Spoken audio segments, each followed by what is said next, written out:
pagi semuanya. Puji Tuhan karena kita dapat bersama-sama untuk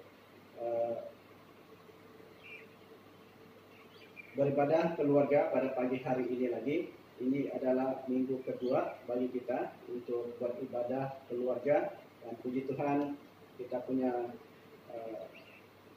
masa untuk bersama-sama dengan keluarga. Apa kabar Anda semuanya? Dan doa saya, Anda dalam keadaan, semua anggota jemaat dalam keadaan yang sehat dan tetap dilindungi Tuhan. Nah, saudara dan saudari yang dikasihi di dalam nama Tuhan, pada minggu lepas kita sudah belajar mendengar firman Tuhan tentang memandang kepada Tuhan dalam dua bahagian, di mana bagaimana kita boleh memandang melewati peristiwa-peristiwa itu dengan pandangan kita sendiri. Apakah kita memandang mengikut perkiraan secara manusia, ataupun memandangnya mengikut rencananya Tuhan. Nah, pagi hari ini kita sama-sama lagi belajar dalam satu bahagian, dan saya mengajak saudara dan saudari yang dikasihi di dalam nama Tuhan Yesus melihat di dalam Kejadian pasal yang ke-45, satu ayat saja untuk teks pagi hari ini, ya. Kejadian 45 ayat yang ke-5. Dikatakan di sana, janganlah bersusah hati dan janganlah menyesali diri, karena kamu menjual aku ke sini, sebab untuk memelihara kehidupanlah Allah menyuruh aku mendahului kamu. Saudara dan saudari yang dikasihi di dalam nama Yesus, mari kita mau menyerahkan tempat dan waktu ini di dalam tangan Tuhan, biar Tuhan yang memimpin kita di dalam ibadah keluarga pada pagi hari ini. Bapa di dalam surga, dalam nama Yesus, kami menaikkan ucapan syukur kepadamu Tuhan atas pernyataan-Mu di dalam hidup kami secara pribadi maupun di dalam keluarga kami dan kepada anggota jemaat kami. Terima kasih Tuhan untuk waktu yang Kau sudah berikan kepada kami, waktu-waktu yang kami sudah lewati, sehingga kami dapat melewatinya dengan baik dalam keadaan yang tetap memandang kepada Engkau. Terima kasih Tuhan Yesus. Kami serahkan ibadah keluarga di Tuhan dalam tangan-Mu, Engkau yang memimpin kami. Dalam nama Yesus kami mengucap syukur dan berdoa. Amin. Saudara dan saudari yang dikasihi di dalam nama Tuhan Yesus, sesuai dengan apa yang kita sudah baca sebentar tadi, ya, yang memberitahu tentang satu kejadian yang berlaku di dalam perjanjian lama, ya. Tapi kita bersyukur karena dalam kejadian seperti itu Yusuf melihat bagaimana Tuhan memelihara dia di dalam keadaan yang sangat memilukan, yang sangat menyakitkan yang dia alami. Dan pagi hari ini saudara, saya membawa satu tema, ya, satu tema pemeliharaan Allah. Ya, pemeliharaan Allah. Kalau minggu lepas kita mau melihat, kita diajak untuk melihat, untuk memandang kepada Allah, dan bagaimana kita melihat, bagaimana kita mengikuti suatu peristiwa-peristiwa yang sedang berlaku itu dengan keadaan yang berbeza, tapi kita bersyukur bahwa Tuhan itu sangat baik, dan itulah yang dilakukan oleh Yusuf, ya. Nah, pagi hari ini kita mau melihat satu tema lagi, bagaimana pemeliharaan Tuhan ketika Yusuf memandang kepada Tuhan dan ikut serta di dalam kehidupannya, maka kita dapat melihat pemeliharaan Tuhan. Yang pertama, saudara, yang kita boleh pikirkan di dalam pemeliharaan Tuhan ini adalah apakah aspek-aspek pemeliharaan Tuhan itu. Nah, pagi hari ini ada 3 perkara yang saya ingin kongsikan kepada saudara tentang aspek pemeliharaan Tuhan. Banyak, tetapi yang saya kongsikan pada pagi hari ini 3. Ya. Yang pertama itu adalah pelestarian atau pemeliharaan. Ya. Di dalam kamus bahasa Malaysia yang dikatakan tentang pemeliharaan itu bermaksud perlindungan ataupun pengelolaan secara menyeluruh. Secara menyeluruh. Nah, saudara dan saudari yang dikasih di dalam nama Tuhan Yesus, nah, kalau dikatakan secara menyeluruh itu bukan satu bagian. Nah, di kawasan rumah saya menanam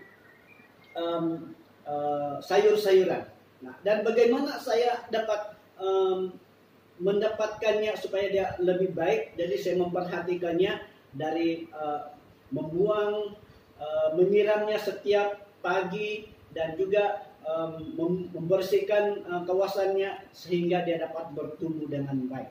Nah, jadi saya dapat memperhatikan memperhatikannya dengan memeliharanya dengan lebih sungguh. Nah, saudara dan saudari di dalam Tuhan juga seperti begitu. Pemeliharaan Allah itu bukan sekadar satu bagian ini dan bagian itu, tapi dia memelihara itu kita dengan menyeluruh, ya, dengan perlindungannya, dengan mengelolanya dengan sedemikian. Dan dia tidak juga melihat kepada 1 atau 2 orang yang dipeliharanya, tapi semua orang yang percaya. Amin. Nah, di dalam Mazmur 36 ayat 7 dikatakan di sana, betapa berharganya kasih setiamu ya Allah, oleh itu anak manusia berlindung di bawah bayangan sayapmu.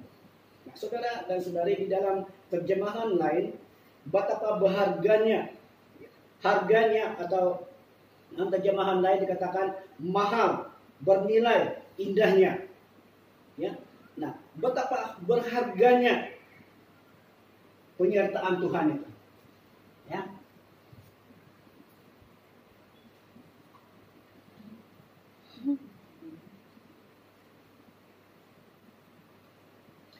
Betapa berharganya pemeliharaan Tuhan itu, ya.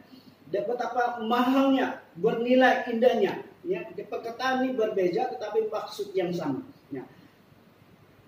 Pemazmur ini menulis dan melihat bagaimana berharganya pemeliharaan Tuhan itu kepadanya, ya, dan kepada setiap orang yang percaya. Nah, dan kalau kita melihat lagi di dalam Kolose pasal yang ke-1 ayat yang ke-17, di sini Paulus mengingatkan jemaat yang orang di Kolose yang percaya kepada Tuhan, dan dikatakan dengan di sana, dan segala sesuatu yang kamu lakukan dengan perkataan atau perbuatan, lakukanlah semuanya itu dalam nama Tuhan Yesus sambil mengucap syukur oleh Dia kepada Allah Bapa kita. Nah, yang dikatakan oleh Paulus di sini bahwa dia menilai 2 aspek. Ya, sama ada kita melihat pemeliharaan Tuhan itu secara dengan apa yang sedang berlaku. Ya, apa yang sedang berlaku, sama ada kita merasakannya itu dengan cara yang untuk memuliakan Tuhan ataupun bagaimana. Nah, jadi di dalam bagian ini saudara, saya menyimpulkan, menyarankan dan mengajak saudara dan saudari di sini, ya, marilah kita memandang, berharap kepada Allah dalam pemeliharaannya. Ya, di dalam bagian yang pertama, konsep atau aspek yang pertama yang kita boleh belajar pada pagi hari ini, yaitu Allah pemeliharaan Allah berharap kita dalam melindungi, memimpin dan mengelola kita dalam semua aspek. Ya. Nah, yang kedua yang saya ingin kongsikan kepada kita pada pagi hari ini tentang pemeliharaan Allah itu adalah penyediaan. Ya, penyediaan. Dalam Kejadian pasal 1 ayat 29 dan 30, Kejadian 1 ayat 14 dulu. Di sana kita melihat bahwa Allah menciptakan musim-musim. Ya. Dan di dalam Kejadian 1:29 sampai 30 kita diingatkan bahwa dia memberi makan kepada manusia dan hewan. Ya. Dia memberi di dalam 2 ayat ini kita diberitahu bahwa Tuhan menciptakan musim-musim dan juga Tuhan memberikan penyediaan makanan kepada manusia dan hewan. Nah, saudara dan saudari, kita melihat di dalam Kejadian 8:22 dikatakan di sana, selama bumi masih ada, takkan berhenti musim menabur dan musim menuai, dingin dan panas, kemarau dan hujan, siang dan malam. Nah, ini menggambarkan, ini memberitahu kepada kita bahwa Tuhan itu memberi penyediaan kepada kita, memberi penyediaan yang diperlukan. Ya, tidak berhenti-henti. Itu memberitahu kepada kita bahwa penyediaan Tuhan itu tetap berlaku sepanjang masa, ya, sepanjang masa. Nah, dan di dalam firman Tuhan yang lain kita juga dapat melihat bahwa Allah menyediakan keperluan makhluk-makhluk ciptaannya. Kalau kita melihat di dalam Mazmur 104 ayat yang pertama sehingga akhir, ayat 35, dan juga di Mazmur pasal 145 di ayat yang pertama sehingga ayat yang ke-21, ini adalah puji-pujian pemazmur kepada Allah, bagaimana dia menikmati suatu hidup yang sangat baik karena Tuhan telah menyediakan, baik di dalam kehidupannya secara pribadi, baik di dalam kehidupannya sebagai raja yang sedang memerintah, dan juga kepada rakyatnya, dan kepada bagaimana Tuhan menolong mereka di dalam memerangi musuh-musuh mereka. Nah, jadi penyediaan itu terjadi kepada setiap orang yang memandang kepada Tuhan, yang berharap kepada Tuhan dimanapun mereka berada. Nah, saudara dan saudari yang dikasih dalam nama Yesus, kalau kita melihat di dalam Ayub pasal yang ke-38 ayat yang pertama sehingga pasal yang ke-41 34, di sini kita dapat melihat pemeliharaan Allah. Nah, seperti yang Anda tahu, kisah Ayub ini dinyatakan bahwa dia itu seorang yang saleh, tetapi diizinkan oleh Tuhan, ya, sesuatu musibah yang berlaku kepadanya sehingga dia, keluarganya, semuanya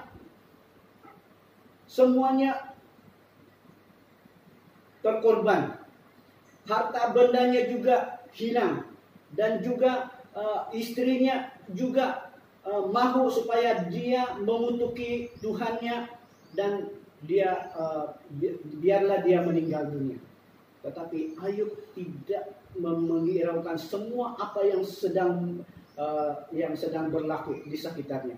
Ayub tetap memandang kepada Tuhan, tetap melihat bagaimana pemeliharaan Tuhan itu. Dan kalau kita melihat di dalam Ayub 38 ayat 1 sampai ayat yang dan pasal yang ke-41 ini, di sebalik kepercayaan Ayub, di sebalik ketaatan Ayub, di sebalik kesetiaan Ayub itu, dia menikmati apa yang dijanjikan oleh Tuhan, apa yang dilakukan oleh Tuhan kepada dia, ya, sehingga dikatakan apa yang dia miliki di waktu-waktu sebelum ini diberkati menjadi 2 kali ganda, 2 kali lipat ganda. Nah, saudara dan saudari, bayangkan bagaimana penyertaan Tuhan, bagaimana Tuhan yang kita percaya itu sentiasa menyertai kita, sentiasa memelihara kita dengan penyediaan.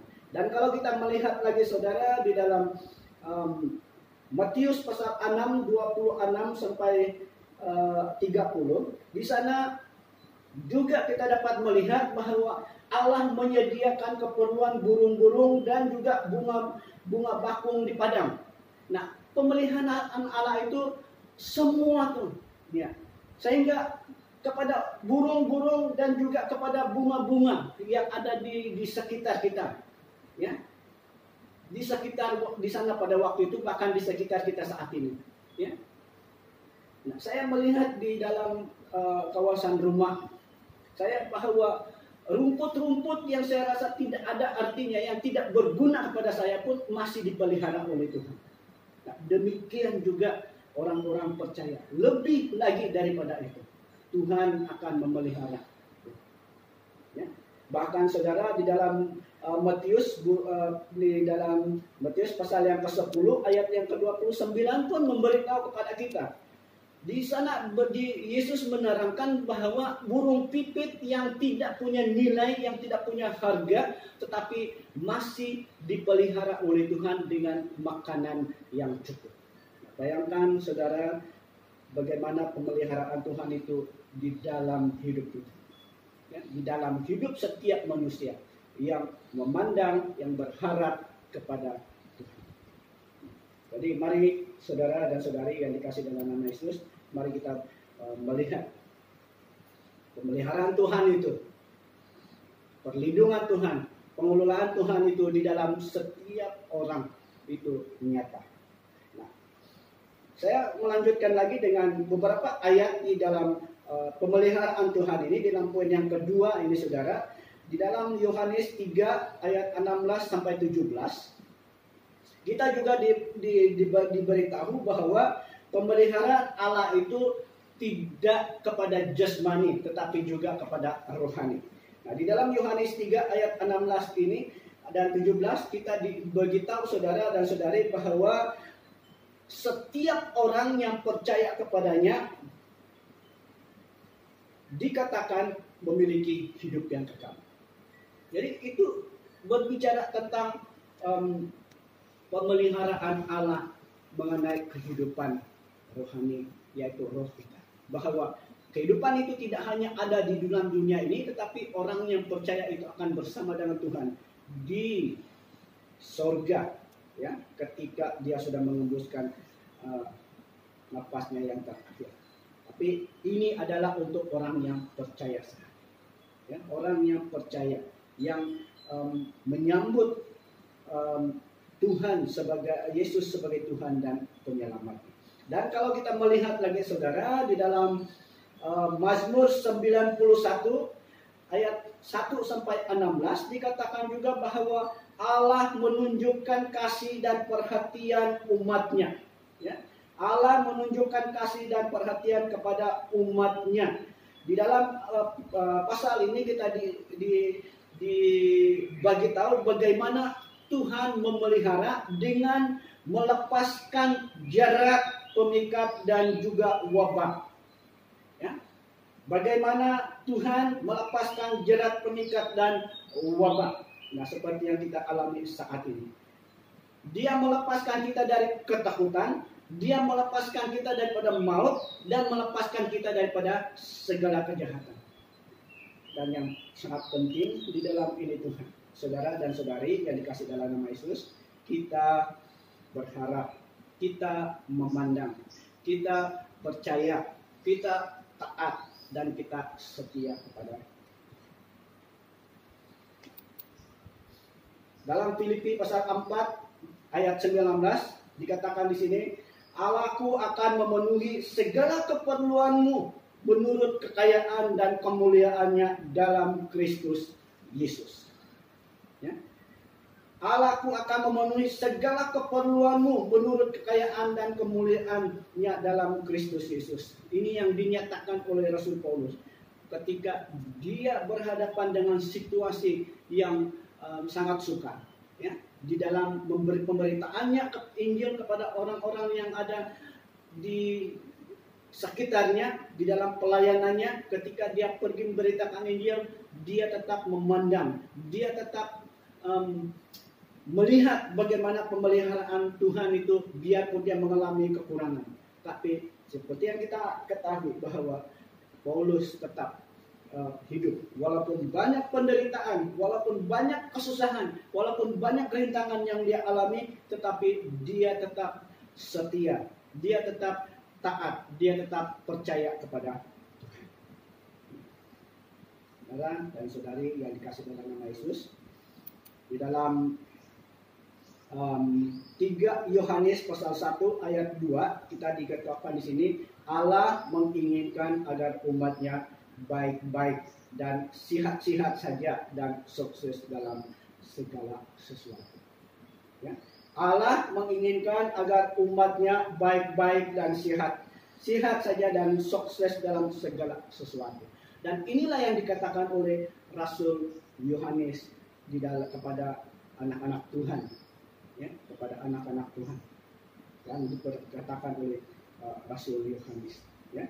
Dan saudara dan saudari yang dikasih di dalam itu, kalau Allah menyediakan apapun yang kita perlukan, maka marilah kita menyediakan hati untuk Tuhan kita. Ya. Nah, kalau Allah menyediakan apapun yang kita perlukan, maka mari kita menyediakan hati kita untuk Tuhan. Ya, untuk Tuhan. Melihat, memikirkan, dan menyimpan janji-janji Tuhan, perkataan Tuhan itu di dalam hati kita. Sehingga apapun yang sedang berlaku di sekitar kita saat ini, kita tidak akan gentar, kita tidak akan hanya takut, tetapi kita dapat melihat penyertaan Tuhan, penyediaan Tuhan, pemeliharaan Tuhan di dalam hidup kita. Nah, yang ketiga yang saya ingin fungsikan di dalam bahagian pemeliharaan Tuhan ini adalah tentang pemerintahan Tuhan. Nah, saudara dan saudari yang dikasih di dalam Tuhan, seperti yang kita ketahui bahwa Allah itu berdaulat. Ya, Allah itu berdaulat.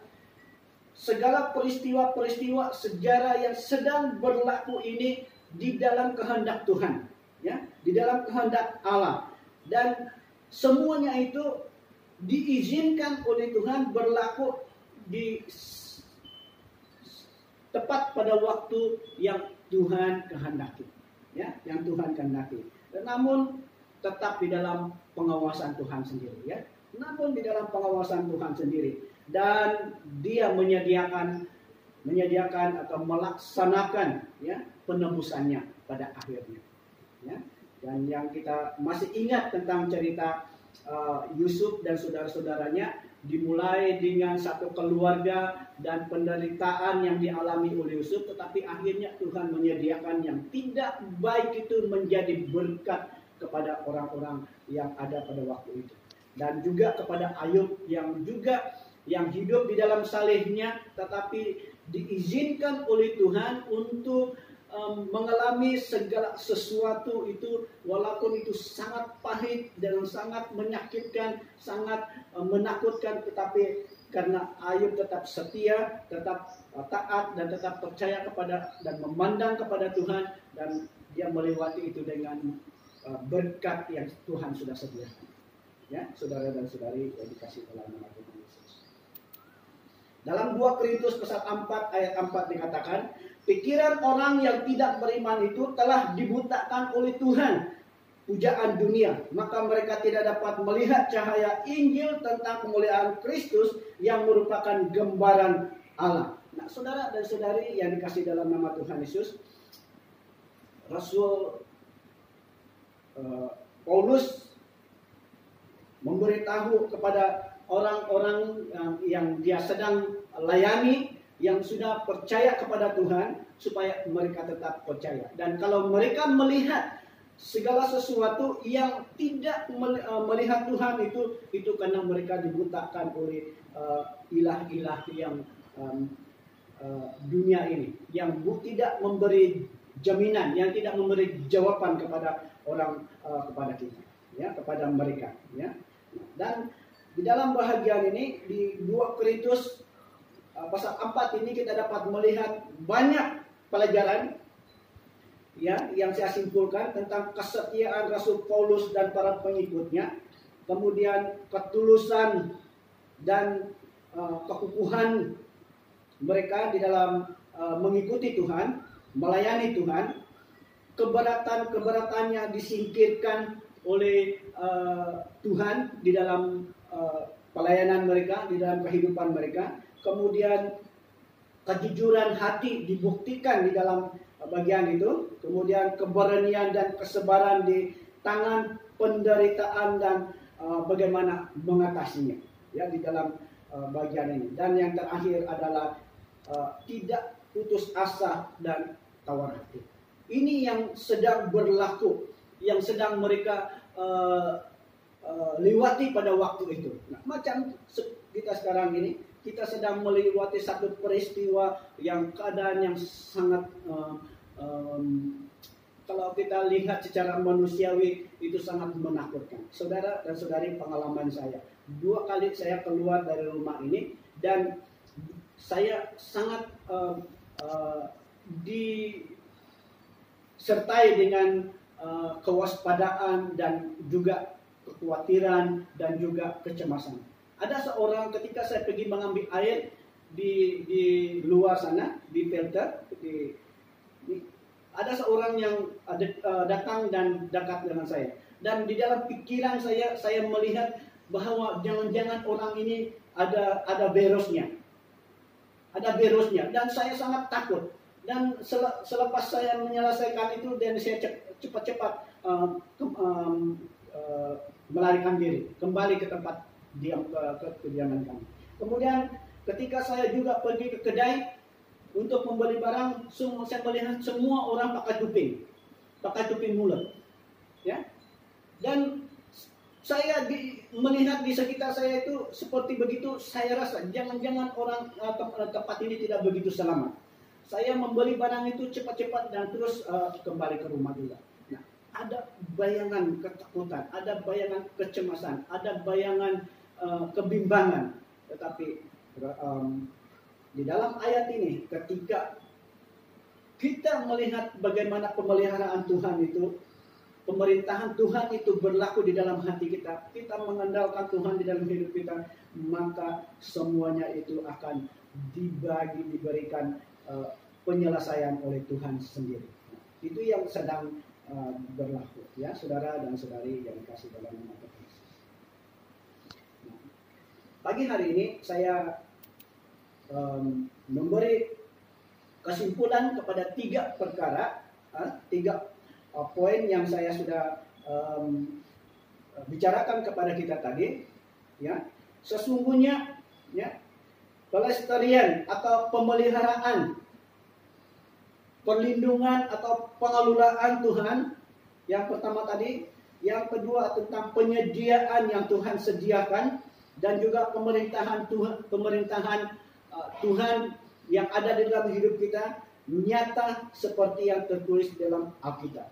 Maka itu, saudara dan saudari yang dikasih di dalam nama Tuhan Yesus, mari kita percaya, ya. Mari kita percaya, bersandar, memandang kepada Allah, pemeliharaan Tuhan di dalam hidup kita.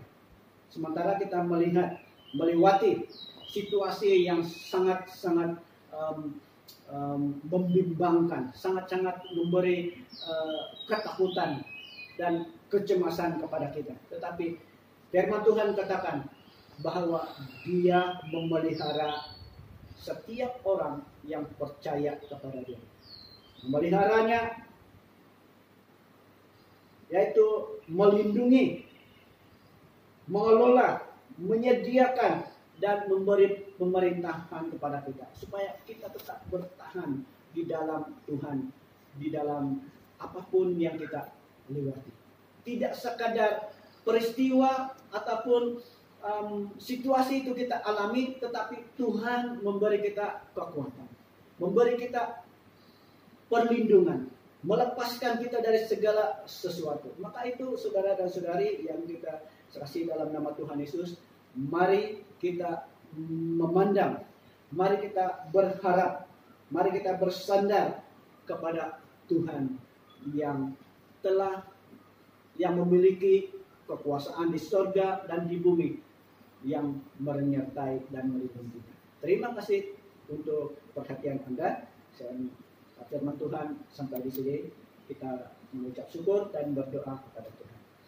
Bapa dalam surga, dalam nama Tuhan Yesus, terima kasih firman-Mu yang begitu indah, yang begitu memberi kekuatan yang baru kepada kami ketika kami mengetahui bagaimana pemeliharaan Tuhan itu terjadi di dalam hidup kami, berlaku di dalam hidup kami. Terima kasih Tuhan untuk perlindungan, pengelolaan Tuhan, perlindungan Tuhan di dalam memelihara, menyediakan apa yang kami perlukan, dan juga pemerintah memberi kami arahan-arahan supaya kami tetap teguh di dalam Engkau, kuat di dalam Engkau. Terima kasih Tuhan, kami mengucap syukur, kami berdoa semua ini dalam nama Tuhan Yesus. Amin.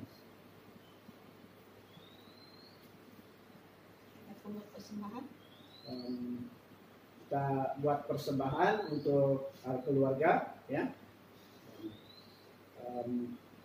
Untuk menambah info lagi,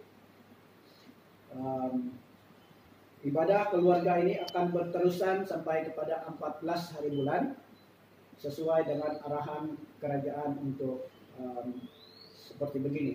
Jadi saya berdoa, kita sama-sama berdoa supaya